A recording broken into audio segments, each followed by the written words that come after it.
Greetings from the homestead. I'm Paul, and this is the mess that we're getting into today. This is a continuation of the Samurai rebuild. It started with just a little bit of front end work to figure out death wobble, turned into a full rebuild of the front end.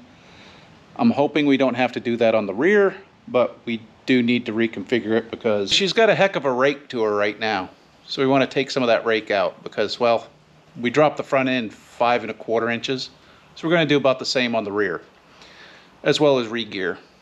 Maybe some brake lines because, well, these haven't been cracked open in several years, so fingers crossed. I did have some forethought this time. So the last time I dropped Eve off for her hair appointment, I stopped at Harbor Freight, got a Maddox flaring toolkit.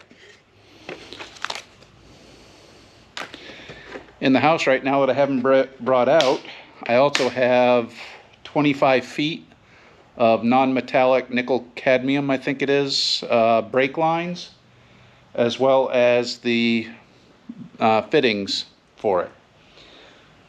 So in the event that these don't come off the way they're supposed to, I should have the stuff to fix it here, I hope. We still are waiting on the front steering. That should be in next Tuesday, but we're going to go ahead and get started on the rear. If you didn't see the previous video, well, you should have subscribed, but it's still out there. When I first got under this, I did my usual inspection. Well, finally found my vibration. That U-joint is shot. Good news is I've had enough time that I got new U-joints for it. So we're going to go ahead and replace the U-joints. But we're going to start with taking the drive shaft off and turning this thing around. Yep, you heard that right. Now then, part of the reason why the U-joint failed in this is because, well, this is not a new vehicle. But we loosened things up. Nut job.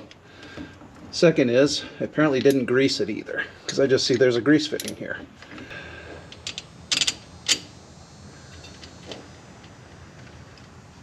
There, that way when my face is under it, I can maybe keep my teeth in my face.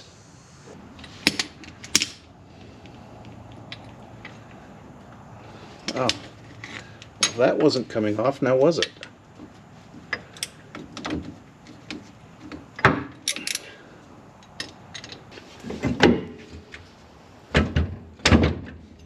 Oh, that's lovely. Huh, something else. My transfer case mount is broke. Woo! Guess we'll be replacing that. I think I got another one of those around here somewhere. Yeehaw. We'll worry about it at a later time. Right now I want to hitch the battery up and turn this thing around.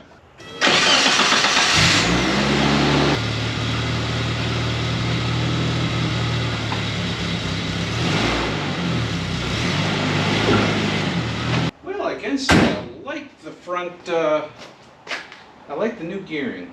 I don't know how good it'll be off-road or on-road, but she works. Now, according to the manual, I'm supposed to press this out just slightly and then using a hammer beat the rest of it out. Well, we're going to start with what it actually says, and then we might modify that. So I pulled the drive shaft apart just initially, so we can get all these C-clips out and work with this easier without having that big propeller shaft sitting, which, by the way, in the manual, this is known as a propeller shaft. I will say, don't use a press for this. Last time I did this, I used a press and ended up warping the yoke. Now, following the instructions, it says add penetrating oil. What is that, 17 millimeter?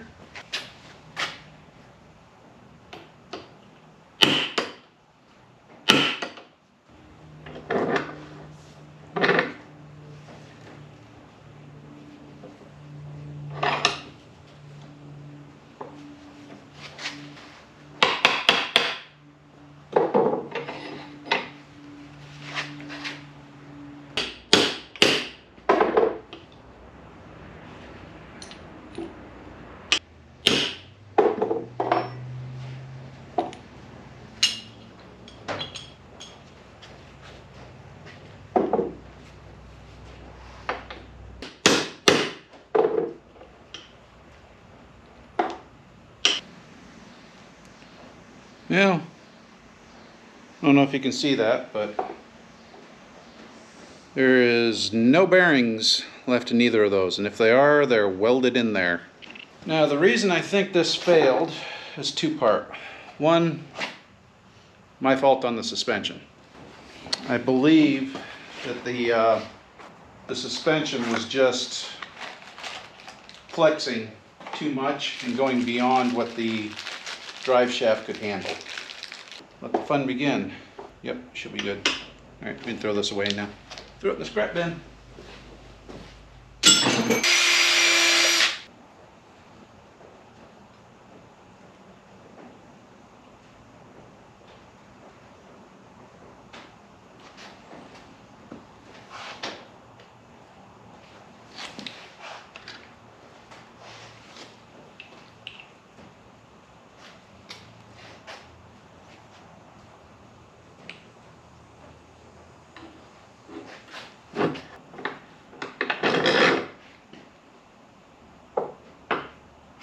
That's interesting.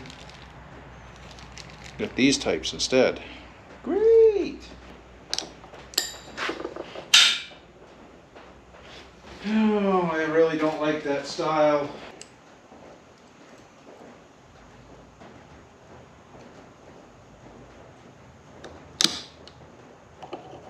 Alright, yesterday the camera died while I was working on this. The battery died and I only had a little bit of time, so I went ahead and finished up the drive shaft. I ended up changing out, I'm resting it on it, I ended up changing out the Zerk fitting and reusing one of the old Zerk clips since that style went ping somewhere over there. Wasn't able to find it. I looked for it, couldn't find it. But new Zerk fitting, this is all set up. I also greased the slip yoke on it, so we're good there. So what we're going to do is we're going to disconnect the brakes, the shocks, and probably the e-brake. I think that should be the most part, and well, I'll show you when I get to it, but I'm going to be disconnecting the brakes a little differently. 10,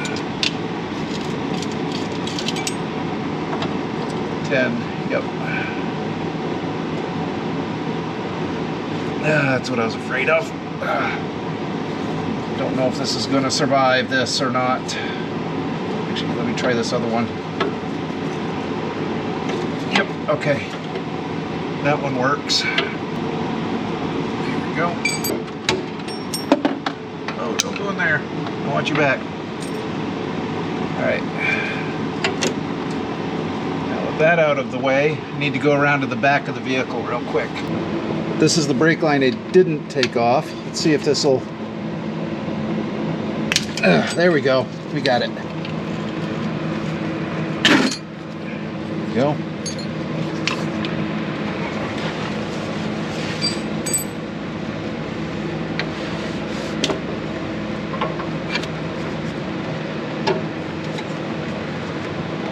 This one's going to be fun to edit. Upside down, right side up.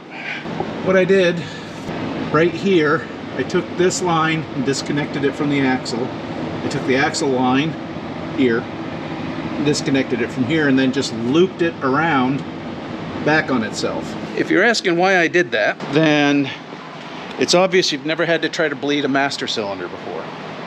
This master cylinder is bled. There's plenty of fluid in it. It works. I just basically sealed off that entire loop so I can pull the axle out, do whatever I need to it, and then put it back in and then just hitch up those two lines. I should be good. Top the reservoir off before I do that, bleed the system. I don't have to worry about air in the master cylinder. Oh gee, I didn't do a very good job tightening that one down, did I?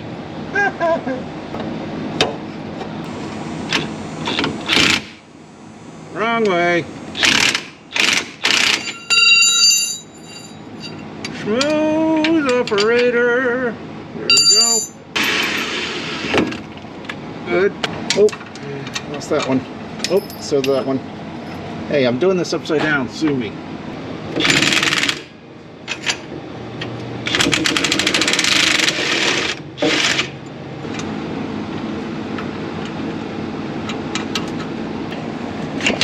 There we go.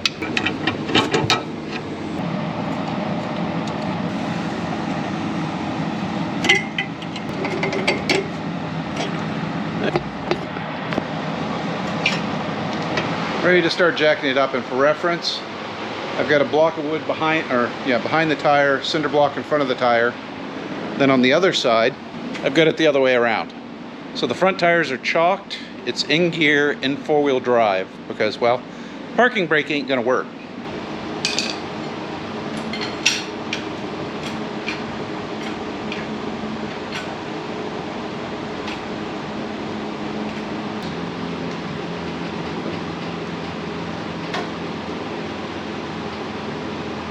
I thought I'd let a Marine in the garage because I was missing a crayon. I'm Navy, so that's just a joke. So we're going to try it again and see what happens.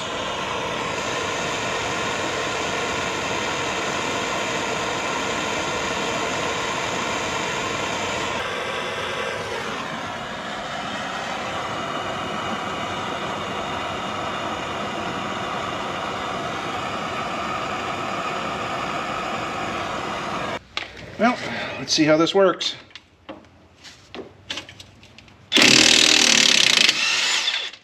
Well, who'd have thought that Marine's favorite food group works great for removing rusty bolts with heat?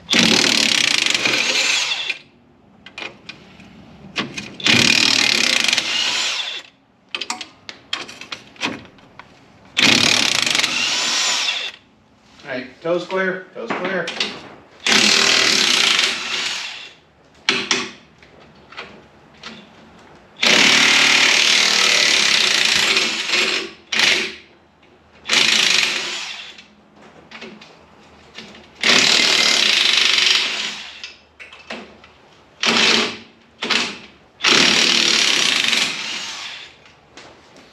Ta-da!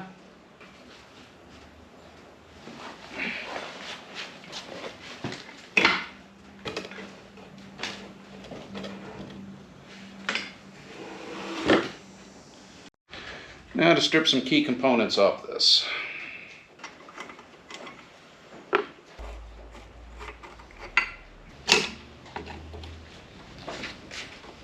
Get this out of the way.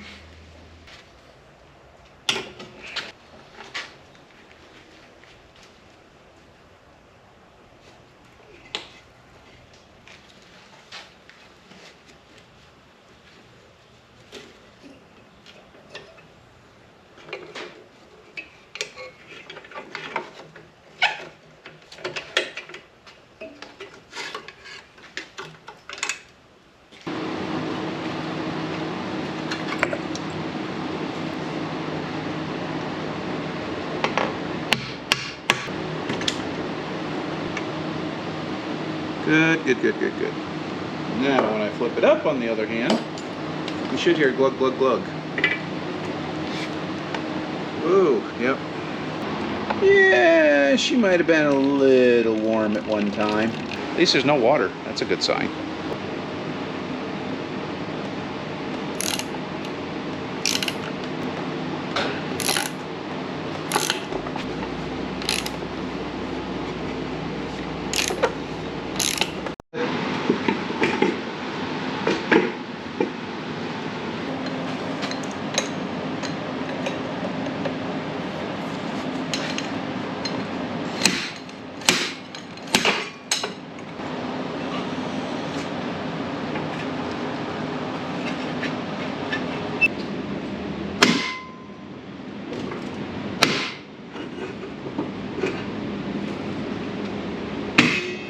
Not breathe that.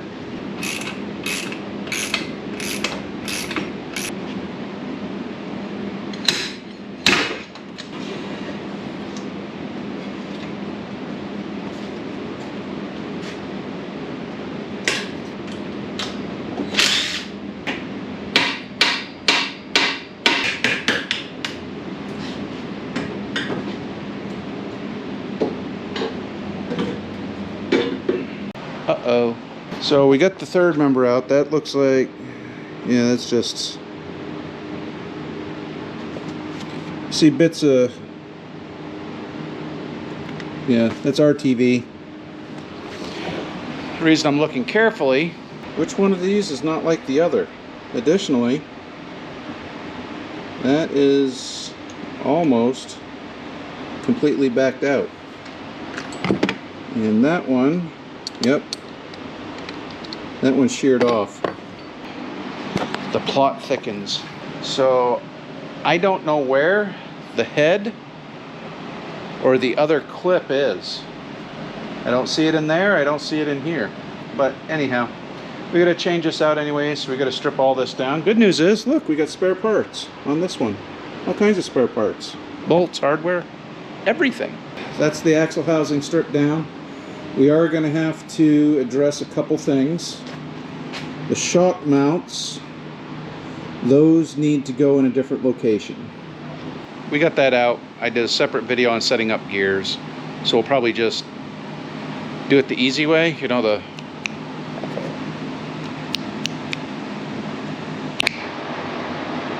crap. That's supposed to be over there looking out. Yeah, anyhow. I got the third member all set up with the other gears in it. Pretty much I'm ready for reassembly other than one minor detail. We need to figure out our suspension first. More specifically, we need to figure out where to mount our shocks.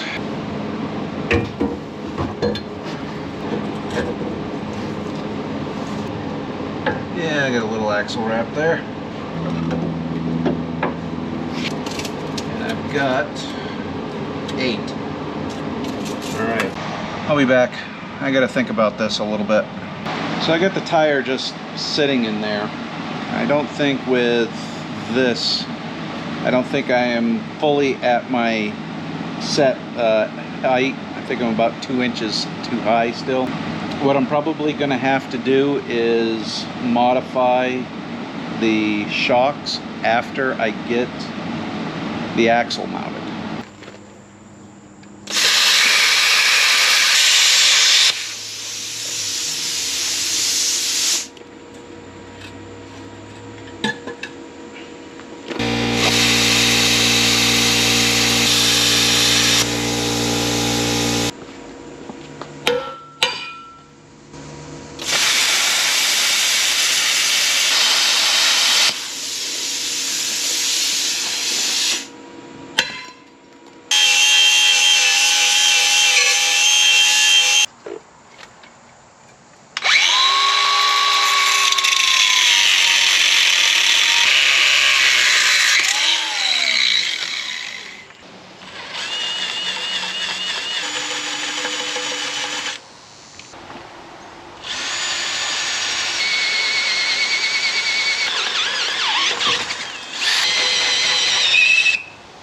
I jumped ahead a little bit here.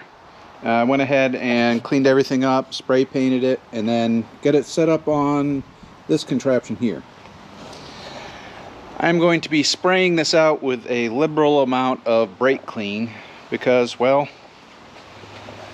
I don't know if you can still see it or not. Yeah, well, there's a little bit of wherever that bolt ended up, or that bolt head and that retainer, it is mashed up into a very fine mesh. So we're going to do our best to make sure that we get everything cleaned out of here before we start reassembly.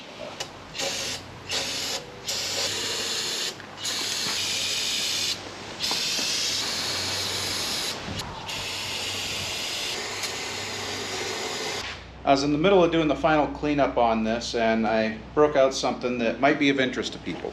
So this is just a wire brush. It comes in a big pack. You can get them at most of your parts stores. They're actually for doing valve jobs on heads. They've got bronze ones, steel ones, nylon, multi-pack with a screwdriver. But I found that they're really good for stuff like this. So this one is just big enough it doesn't force through, but when you go with it, flip it, cleans out all the threads, cleans all the RPD out.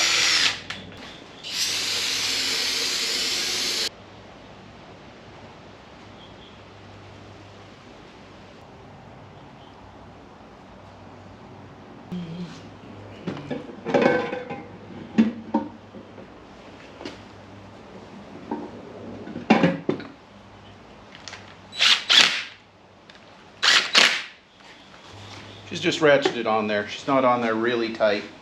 We just got her tight enough.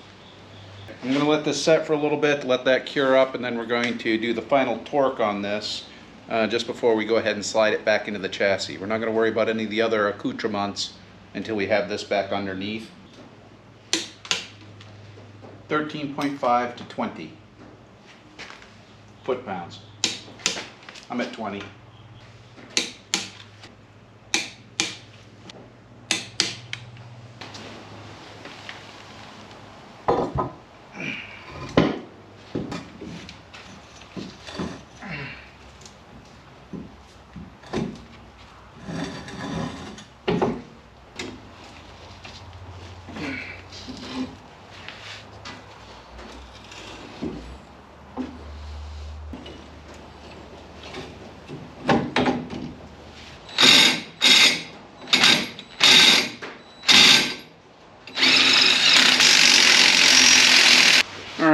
These U-bolts can be torqued to 57.5 foot-pounds.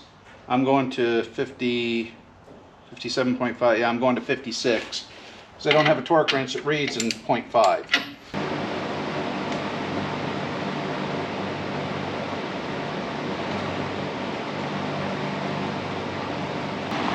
So this was a two-part reason. One, I wanted to get the Sammy down to where it's closer to the ground and a little bit more stable.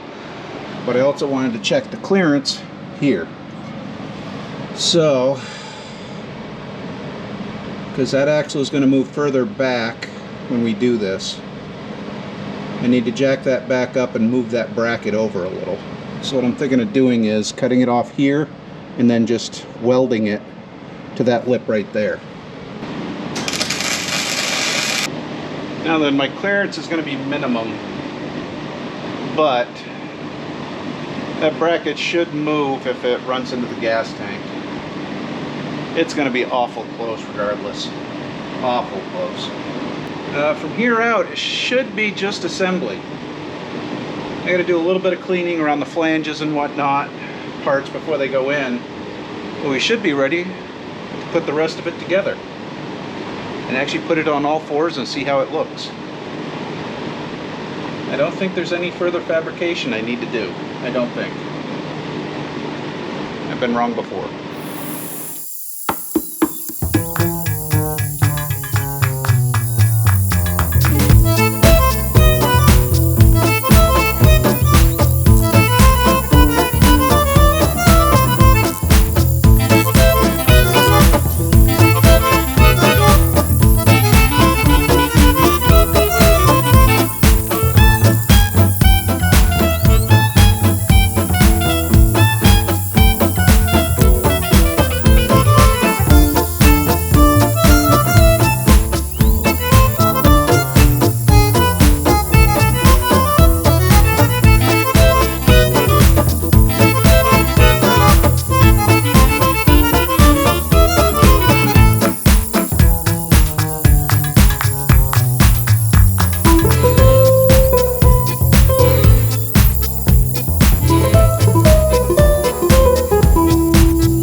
Well, she's back on all fours.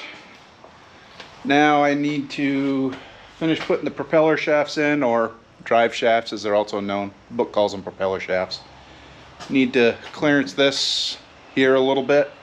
And I still got the front diff I need to top off now that we're sitting at our final level. Because the back end was a little higher, it's probably overfilled, but I'd rather have it overfilled than underfilled.